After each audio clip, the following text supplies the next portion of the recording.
નમસ્કાર, ગુજરાત સિક્યોર ન્યૂઝમાં આપનું સ્વાગત છે। હવે જોઈએ આજના સમાચાર। પેટલાદમાં ભગવાન જગન્નાથજીની ઐતિહાસિક 100મી રથયાત્રા યોજાઈ।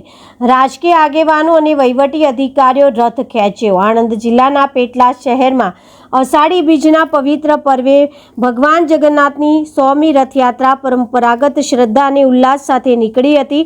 રણછોડજી મંદિરના મહંત જમનાદાસ મહારાજની સમાધિ પર વિશેષ પૂજા અર્ચના કર્યા બાદ બપોરે જય રણછોડના ગગનભેદી નારાઓ સાથે રથયાત્રાનું પ્રસ્થાન થયું હતું, જેમાં ભગવાનના દર્શન કરવા હજારો ભક્તો ઉમટ્યા હતા।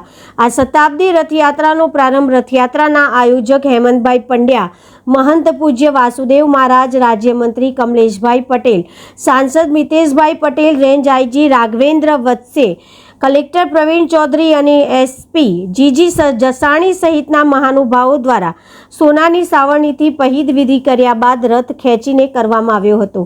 ભગવાન જગન્નાથ, ભાઈ બલરામ અને બહેન સુભદ્રા રથમાં બિરાજમાન થઈ નગરચર્યાએ નીકળ્યા હતા।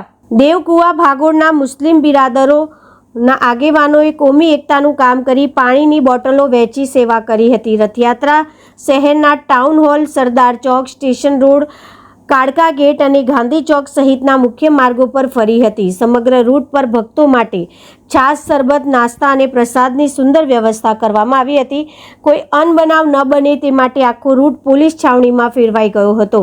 ચુસ્ત પોલીસ બંદોબસ્ત વચ્ચે રથયાત્રા શાંતિપૂર્ણ માહોલમાં નિજ મંદિરે પરત ફરતા વહીવટીતંત્ર અને પોલીસે રાહતનો શ્વાસ લીધો હતો। Reporter Imran Malek, Gujarat secure news, Petlad, Khambhat.